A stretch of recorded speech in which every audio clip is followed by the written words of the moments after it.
Бұл біздің кітапханамыз. Адатта кітапханамыздың бұл жақ беті біраз бошырақ, себеп дегенде жұмысқа алып кеткен кітаптеріміз бар. Бұл бет негізінен грамматика мәселесі бойынша, араб тілі грамматикасы. Андан кейінгі бұлар жекече мәселелер бойынша кітаптар. Бұл жерде бір бағыт айтылынбайды, жекече кітаптар. Мисал үшін қандайша? Мисал үшін бұл жерде мынакей бұл кітап интихабат ва ахкам шайлоолор жөнүндө китеп. Шайлоонун үкүмдөрү жана башкалар жөнүндө айтылган китеп деп айтсак болот. Ал эми андан кийинки мисалы үчүн башка китептер турган болсок, дагы бир китеп. Бул китеп бул жанагы эти желген айвандардын азык түлүгү, тамак ашы боюнча. Себеби ошол эт азык берген жаныбарлар эмне жесе ошого жараша шарий өкүмдөр дагы жүргүзүлөт. Ошол жөнүндө жазылган өзүнчө бир эмгек. Бул китеп мисалы үчүн андан сырткарыла турган болсок, мына бул жерде бул жанагы бааны мамлекет киришсе болобу, жокпу, мамлекет контролдой алабы, кайсыл убакта мамлекет киришкен укугу бар дагы, кайсыл убакта киришсе болбойт деген маани камтыган китеп. Чоң ажы ошондо мисалы биз кирген бөлмөдө мына жалаң ушул диний китептер болду да. Анан араб тилинде, анан бул жакта ошол динден тышкары дагы ошол кандай кызыктуу китептер бар? Кыргыз адабияты боюнча бар, медицина боюнча бар, философия боюнча китептерим бар, бирок ошолордун бардыгы да араб тилинде. Анткени мен ошол араб тил мен үчүн илим ачыкчы болгондуктан мен дээрлик бардык өзүмдүн маарифат билимимди араб тилинде алганга аракет кылам. Анан экинчиден ишеничтүү булактар. Себеп дегенде бизге Кур'ан-ы Каримде айтылат, эгерде силерге кабар келсе, ошол кабарды тактап тастыктамай ишенбей келе деп. Ошондуктан мага ким маалымат берип атат деген маселе. Анан мен үстүндөгү китепканага сизди албетте чыгара албайм, себеп деген жакы жатак бөлмөлөр бар. Бирок мен бул жактагы кээ бир китептерди сизге көрсөткөнгө аракет кылайын. Бул албетте подвалда болуп калат. Ошого карабастан сизге мен муну кийип алып айтсам жакшы болот окшойт. Бул жагында? Ылдый да. Бул жайындардан салкын болот бул. Анан ошон үчүн мына туура келет. Бул жакта дагы бир аз китептер бар. Мисалы үчүн бул кыргыздар деген китеп биздики билесиз, Канибек Капашевич баш болгон адамдар жазган. Бул болсо Жайсаң Өмөтуулунун Ай көлү манас, Өскөн Даникеевдин китептери, Айтматовдун бардыгы бар, Кара кыргыздар бар. Бир жерде айтканга кетип уялам, бирок айтканга туура келет. Муну бул жанагы Чолпонбек Абыке уулунун китептери. Бриллиант жылан. Бриллиант жылан. Сиз ушуну окудуңуз беле? Мен уну окугам. Мектеп убагында окугам. Эң эле ошон үчүн уялгым келет. Азыр адамдардан кандай китеп окудуң десе, Сейит Жетимишевди сүйлөгөн ордуна, Айтматов сүйлөгөн ордуна Бриллиант жылан деп айтышат. Анан кадимгидей неме кылам. Анан бирок ушул китеп менде бар. Мурда окугансыз бирок? Окугам албетте. Азыр Чубак ажы, акыркы кыргызча окуган китебиңиз эсиңизде барбы? Мен келди кайра окуп атам. Тиги Курманжанды көргөндөн кийин Төлөгөн Касыбек. Гел романымы? Ошону кайрадан сынган кылышты окуп атам. Анткени ошол мен үчүн өтө кызык болуп турат. Манастын бул Сагынбай атабыздын варианты бар, Саякбайдын варианты бар, Бартольдтун эмгеги бар, Мырзахматовдун оппозициондер китептери бар, себептен өзү берген. Муну окусак болот, ар кимдин өзүнүн көз карашы. Сиз окуп көрдүңүзбү ошол? Мен окудум.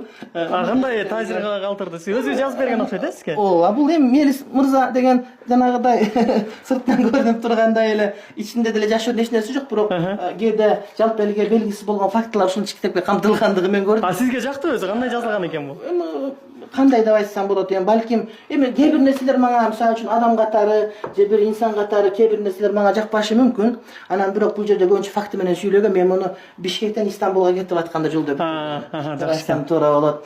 Чубак ажы, сиз ушул диний китептерден башка дагы мына ар тармактагы китептерди окуганга аракет кылам деп калдыңыз. Анан бул жерде ушул китептерди көрүп атасызбы? Тил боюнча окуйт экенсиз. Тил боюнча окуйбуз, сөздүктөрдү пайдаланыш керек болот. Себеби биз кыргыз болгондон калып калды да, жашообуздан орношуп өтүп кетти. Ошон үчүн мен буларга муктажмын кадимкидей эле. Бирок кээде кээ бир нерсеге айтам, булар деле туура эмес жазып койгон турбайбы депчи. Мисалы үчүн жаңкы эме тиги Саякбайдын вариантын чыгарган учурда жанагы араб тилиндеги сөздөр архаизм деп кете берген да. Биз аны мечитке келсе эле Борборлук мечитте кадим иштете беребиз. Мен айттым тиги академик Абдулла Рахматалиевке, бизден бирөөнү кошсоңор, биз айтып берет элек, бул жөнөкөй сөздөрдү эле буракка чыгара берипсиңер депчи. Анан Обаманын китеби турат го? Эми бул киши жөнүндө мен окуп көрөйүнчү бул кандай деп, анан бирок жарымдаганга жетпей эле кайра окубай эле кое калдым. Себеп дегенде мага бир мындай бир инсан катары же башка не катары мындай бир көп мени мындай канааттандырбагандыгы үчүн Мындай кызыксыз жазылып калганго же баягы адам катары кызыктырган жокпу сизди? Кызыктуу жазылган, эгерде балким башка бирөө болсо болот, мисалы үчүн, бирок мисалы үчүн тарыхында кайсы бир деңгээлде элдерге байланышкан жерлери бар. Андан кийин мындай дин боюнча ыктыярлар, анан жана апасы буга тийип, анан буга тийип, анан мусулманга да кайра мусулман эмеске кайра мусулманга күйөөгө тийип атат.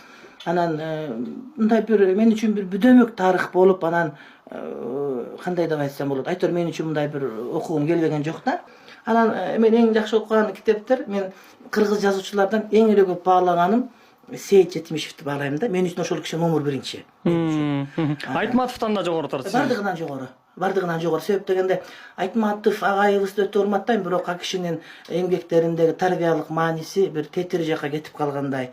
Дайым эле жанагыдай үй бүлөнү бузганга же болбосо балким ошо СССР убагында ошол нерсе жок болуп, ошону үчүн балким урмат-сыйга ээ болгондур деп ойлойм да. Мисалы Жамиля күйөөсү бар таштап кетип калган, же болбосо Гүлсара деле же башка да деле жанагыдай бир мындай бир адепсиз аялдарды коомго чакырганда таасир калтырган үчүн мага көп мындай бир бул менин жеке пикирим деп айтат элем. Бирок Сейит Жетимишевдин китеби ошондой деле бар, жаңы умарчысында. Бирок мындай бир мындай көркөмдүк тарабынан мен үчүн жакшы китептер менде бул үйдө жок, себеби айылда калган. Бул жанагы мен Бишкекке келгенден баштап, Меккеден келгенден акыркы 5 жылдагы болгон китептерим ушул үйдө да. Калгандар айылда атамдын үйүндө калган. Анан эменин китеби мага жагат, Каар заман, Жестокий век, Калашниковду кайтма Чыңгыз хан жөнүндө, аны өтө көп окугам. Кийин дагы бир кызык китеп, бул Теодор Драйзердин Жени Герхард деген эмгегин окугам. Апам айтат, ал мектепте англис тил мугалим да. Биз университетте окуганда ошону англис тилинде окуганбыз деп айткандан мен демек жакшы китеп окшойт деп таап окугам ошону. Теодор кыргыз тилинде Жени Герхард деп 50 жылдан ашык окудум болуш керек. Анан ошондо жанагы Женинин боюна бүтүп калганга себеп болгон сенатордун аты ошол бир кишинин аты бар. Ошо кишинин атын дайыма биз итибизге коебуз да, үйлөрүбүздүчү. Коеюнчу. Ошондон бери иттик кылган үчүн ошол биздин үйдө кандай ит бакса, ошол ит атын ошонукине, ошол кишинин атына итти коюп койчубузчу. Ат айтпай эле коеюн ал кишини.